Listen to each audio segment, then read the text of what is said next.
नमस्ते, जय हिंद। मैं रोहित इस एजुकेशन पॉइंट के प्लेटफॉर्म पर आप सभी लोगों का स्वागत करता हूं। उत्तर प्रदेश विशेष से हम राजनीतिक एवं प्रशासनिक ढांचा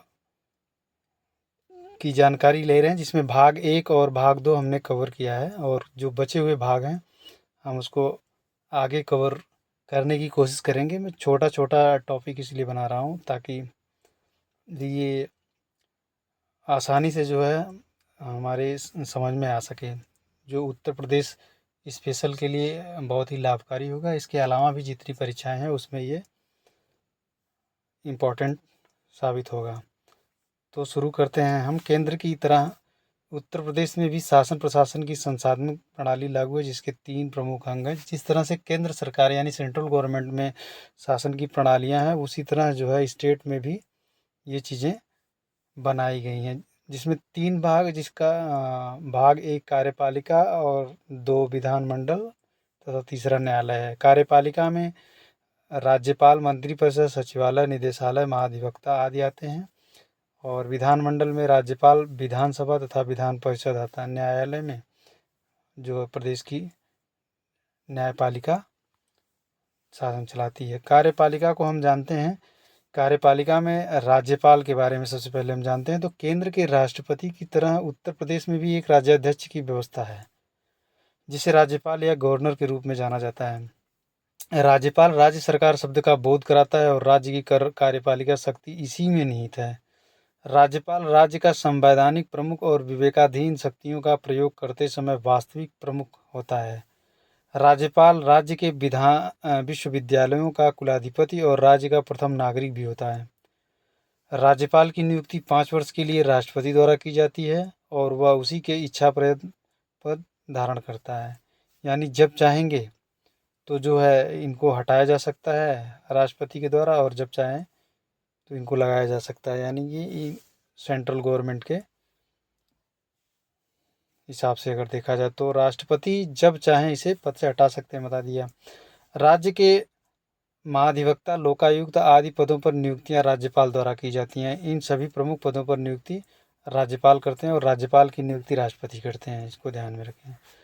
अब जानते हैं मंत्रिपरिषद। मंत्रिपरिषद में जो है अनुच्छेद 164 के अनुसार राज्यपाल सर्वप्रथम मुख्यमंत्री की नियुक्ति करता है। ये अनुच्छेद 164 इम्पॉर्टेंट है, पूछा जा सकता है कि मुख्यमंत्री की नियुक्ति किस अनुच्छेद के तहत होती है, तो 164।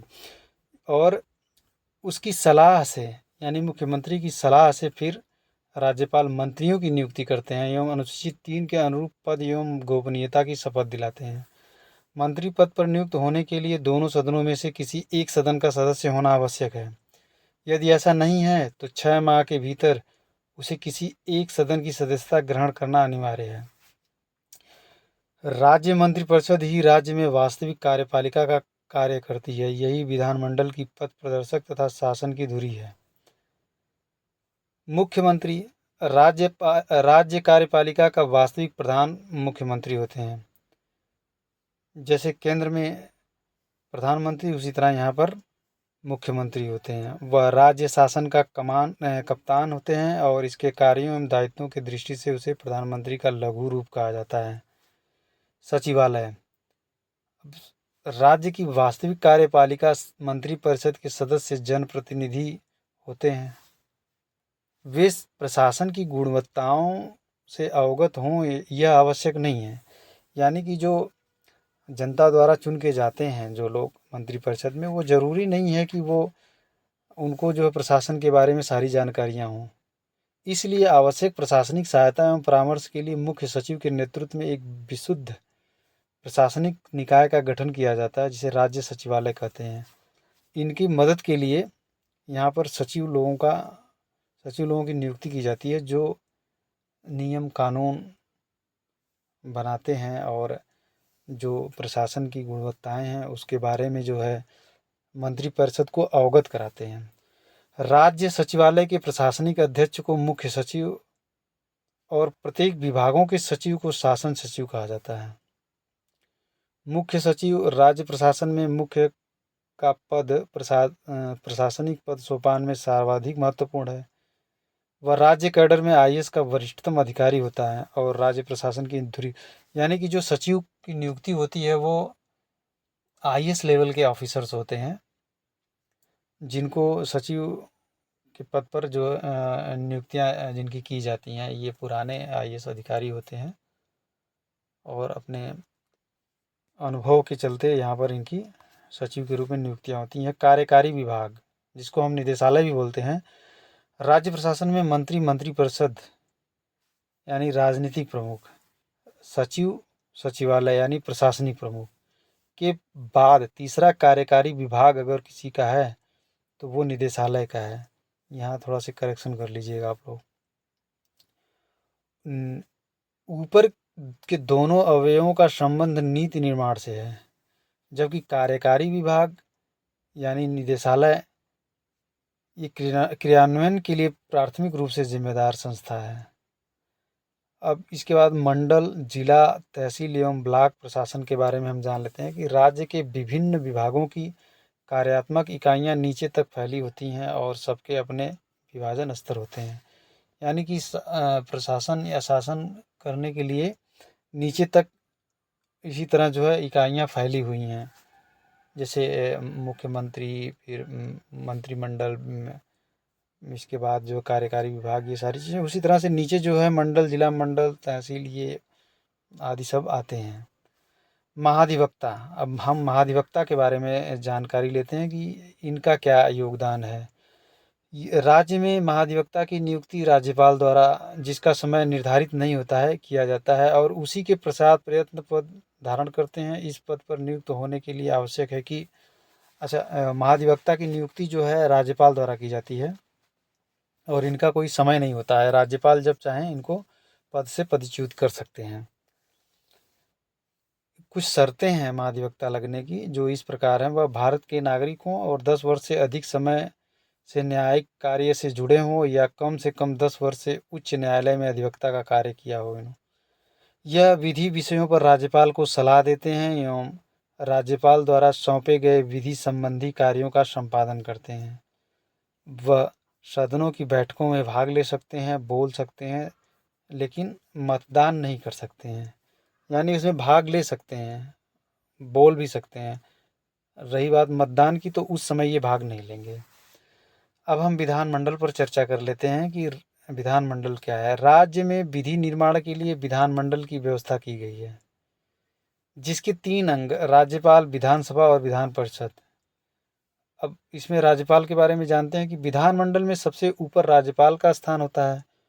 उसके हस्ताक्षर के बिना कोई कानून प्रवर्तन में नहीं आ सकता है। यानी कि जब तक राज्यपाल हस्ताक्षर नहीं करेंगे कोई भी कानून नहीं कहलाएगा।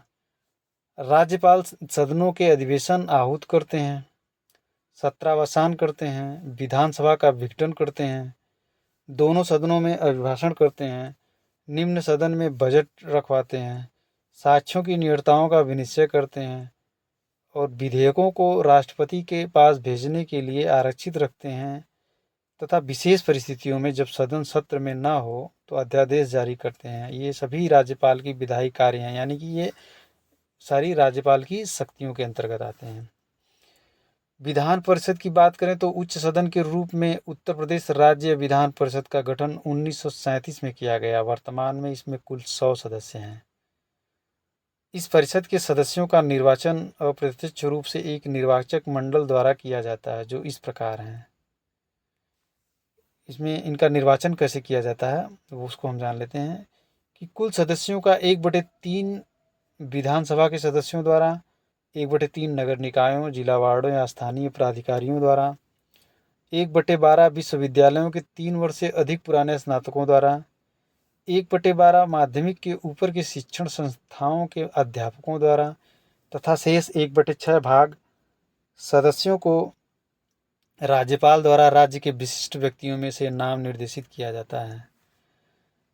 यह एक अस्थायी सदन है जिसके 1/3 सदस्य प्रति 2 वर्ष के बाद सेवानिवृत्त होते रहते हैं और प्रत्येक सदस्य का कार्यकाल 6 वर्ष का होता है। इस सदन का सदस्य होने के लिए आवश्यक कुछ शर्तें हैं, जो इस प्रकार हैं कि वो भारत के नागरिक हों, 30 वर्ष की आयु को पूरा कर चुके हों, निर्धारित प्रारूप के अनुसार शपथ करते हों और इसके अलावा विधान परिषद के सदस्य अपने ही सदस्यों में से एक सभापति और एक उपसभापति का चुनाव करते हैं। विधानसभा, इसे निम्न सदन या सामान्य सभा कहा जाता है। भारतीय संविधान के अनुच्छेद 170 के अनुसार विधानसभाओं में 60 से कम और 500 से अधिक सदस्य नहीं हो सकते हैं। तो ये भी एक इम्पॉर्टेंट पॉइंट है कि विधान परिषद में सदस्यों की संख्या 60 से कम और 500 से अधिक नहीं होनी चाहिए। वर्तमान में अपने प्रदेश की विधानसभा में सदस्यों की कुल संख्या 404, जिसमें 403 निर्वाचित और 1 एंग्लो इंडियन होते हैं मनोनीत। ये सदस्य राज्य विधानसभा क्षेत्रों के वयस्क मतों से प्रत्यक्ष रूप से चुने जाते हैं। जैसे वयस्क का मतलब 18 वर्ष की उम्र कंप्लीट कर लिया हो या उससे अधिक हो, उनके माध्यम से चुने जाते हैं। विधानसभा का सदस्य चुने जाने के लिए आवश्यक है कि वह भारत का नागरिक हो, 25 वर्ष से कम आयु का न हो तथा निर्धारित प्रारूप के अनुसार शपथ ग्रहण करता हो। इसके अलावा इन अर्हताओं के अतिरिक्त उसमें निम्न बातें होनी चाहिए, जैसे कि वो पागल ना हो, दिवालिया ना हो, किसी लाभ के पद पर ना हो एवं भारत के नागरिक हों। सदस्य चुने जाने के बाद और पद ग्रहण करने से पहले प्रत्येक सदस्य को राज्यपाल या उसका प्रतिनिधि या तीसरी अनुसूची के अनुसार शपथ दिलाता है। राज्य विधानसभा में एक अध्यक्ष और एक उपाध्यक्ष होते हैं, जिन्हें नई विधानसभा के सदस्यों द्वारा अपने में से ही चुना जाता है। समितियों की बात करें तो सदनों के पास इतना समय नहीं होता है और सुविधाएं नहीं होती हैं कि वह प्रत्येक मामले पर गहनता से विचार कर सके। यानी ये कह रहा है कि जो सदन होते हैं, मंत्रिमंडल वगैरह हो जो होते हैं, उन कह रहे हैं कि उनके पास इतने समय नहीं होते कि वो प्रत्येक मामलों पर गहनता से विचार कर सकें। तो उसके लिए इन्होंने सदनों में विभिन्न प्रयोजनों के लिए समितियां की व्यवस्था की हैं। कुछ समितियां दोनों सदनों की अलग अलग तो कुछ संयुक्त होती हैं। ये उनके काम को आसान बनाने के लिए समितियों का गठन किया जाता है। नेता विरोधी दल की बात हम करें तो नेता विरोधी दल राज्य विधानसभा में द्वितीय सबसे बड़ी पार्टी, जो कि सरकार में सम्मिलित ना हो, के नेता को विरोधी दल के नेता के रूप में मान्यता देते हुए राज्य के कैबिनेट स्तर के मंत्री के समान सुविधाएं प्रदान की जाती हैं। यानी कि जो दल के नेता होते हैं उनके अलावा जो दूसरी सबसे बड़ी पार्टी होती है, उन्हें जो है विरोधी दल के नेता में एक मंत्री को विरोधी दल का नेता चुना जाता है और उनके अंदर जितने भी विधायक होते हैं वो उसमें सम्मिलित होते हैं और इनको जो है कैबिनेट स्तर का जो है सुख सुविधाएं जो है प्रदान किया जाता है। सचिवालय, राज्य विधानमंडल के दोनों सदनों के पृथक पृथक अपने सचिवालय और सचिव होते हैं और उनकी कार्यप्रणाली राज्य सरकार के अन्य सचिवालय और सचिवों से पूर्णतः स्वतंत्र होती है। तो ये रहे आज की जानकारी के लिए, इतना काफ़ी है और जो बचा हुआ हम उसको अगले टॉपिक में कवर करेंगे। तो उम्मीद करता हूँ ये जानकारी आप लोगों को अच्छी लगी होगी। अगर अच्छी लगी हो तो कमेंट सेक्शन में ज़रूर बताएं तथा जो है वीडियो को लाइक और शेयर ज़रूर करें ताकि ज़्यादा से ज़्यादा लोगों तक ये जानकारी पहुँच पाए। वीडियो को अंत तक देखने के लिए बहुत बहुत धन्यवाद।